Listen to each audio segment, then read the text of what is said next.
Saudi আরবে প্রবাসীদের এই দেশে বৈধভাবে বসবাসের একমাত্র প্রমাণপত্র হলো আকামা বা মুকিম কার্ড। সৌদি আরব সরকারের স্বরাষ্ট্র মন্ত্রণালয়ের অনুমতি সাপেক্ষে জাওজাত বা অভিবাসন মন্ত্রণালয় আকামা সকল সেবা দিয়ে থাকে। যদিও বর্তমানে সব মন্ত্রণালয়ের সম্মতি ছাড়া এখন আর আকামা নবায়ন করা হয় না, তারপরও আকামার যে কোনো সার্ভিস বা সেবা আমাদের জাওজাত থেকেই নিতে হয়। ধর্মী পুলিশ, তাওয়ারি, শর্তা কিংবা মরুর সকল চেকিংয়ে আমাদের বৈধতা প্রমাণ করার জন্য আকামার গুরুত্ব অসীম। দুর্ভাগ্যবশত কোনো কারণে যদি এই আকামা হারিয়ে যায় কিংবা চুরি হয়ে যায়, তাহলে এর পরবর্তী কী করণীয় সেই সম্পর্কে অনেক সৌদি প্রবাসীর না জানা থাকার কারণে অনেক বেশি অস্থিরতা ও পেরেশানিতে পড়তে হয়। আজকের এই ভিডিওতে আমি ওই সকল প্রবাসী ভাইদের আকামা হারিয়ে গেলে কী করণীয় সেই সম্পর্কে ধারণা দেওয়ার চেষ্টা করব, যারা এই বিষয়টি আগে থেকে জানতেন না। মনে রাখবেন, আকামা হারিয়ে যাওয়ার পরে আপনার সৌদি আরব প্রবাস জীবনে সবচেয়ে বড় দুর্দিন, কারণ এখানে পুলিশ চেকিং বলে কয়ে আসে না।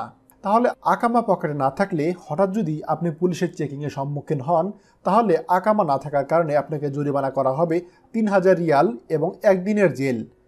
আবার কফিল কিংবা মুয়াসসাসা সংশ্লিষ্ট আইনজীবী যদি আপনাকে জেল থেকে ছাড়াতে না যায়, তাহলে সময় মতো সে জেল হাজত 1 দিন থেকে বেড়ে আরও কয়েকদিন পর্যন্ত হতে পারে।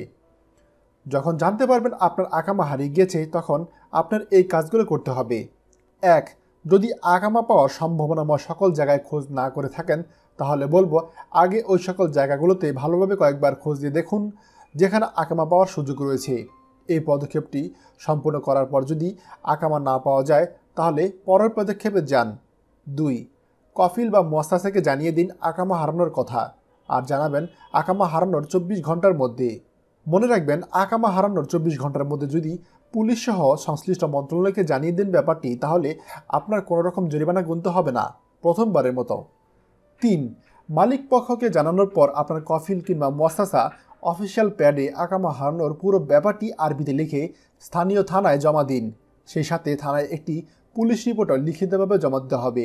সেই ক্ষেত্রে সবচেয়ে ভালো হয় যদি কফিল কিংবা মুয়াসসাসার মুয়াজ্জির সেই সময় আপনার পাশে থাকে, যেহেতু পুরো কার্যক্রমটি আরবিতে পরিচালিত হয়। 4. উপরে সবগুলো পদক্ষেপ পূর্ণ হলে এবার জাওজাতে যাওয়ার পালা।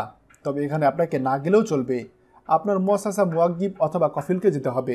মনে করে নিচে উল্লেখ করা সকল ডকুমেন্ট জাওজাতের জন্য রেডি করে রাখবেন। 1. আকামার ফটোকপি। 2. অরিজিনাল পাসপোর্ট এবং পাসপোর্টের ফটোকপি। 3. পুলিশের কাছে করা রিপোর্টের ফটোকপি। 4. আপনার 2 কপি পাসপোর্ট সাইজের ছবি। 5. জরিমানার টাকা। যদি 24 ঘন্টার মধ্যে কাজগুলো সম্পন্ন করে থাকেন, তাহলে জরিমানা দিতে হবে না।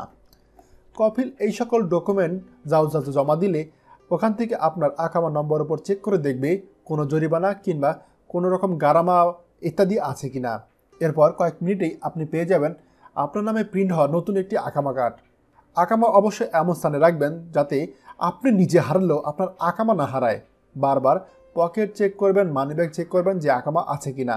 মনে রাখবেন, নিজের বউ হারালেও এতটা টেনশন লাগে না যতটা না সৌদি আরবে আকামা কার্ড হারালে লাগে। তাই অবশ্যই এই বিষয়ে সচেতন থাকতে হবে। ভিডিওটি খুবই গুরুত্বপূর্ণ, তাই দয়া করে সৌদি প্রবাসী সকল ভাইদের সঙ্গে এক্ষুনি শেয়ার করুন। আর আপনি যদি আমাদের চ্যানেলে নতুন হন, তাহলে আমাদের চ্যানেলটি অবশ্যই সাবস্ক্রাইব করবেন সৌদির সকল গুরুত্বপূর্ণ খবরাখবর সবার আগে পাওয়ার জন্য। ধন্যবাদ।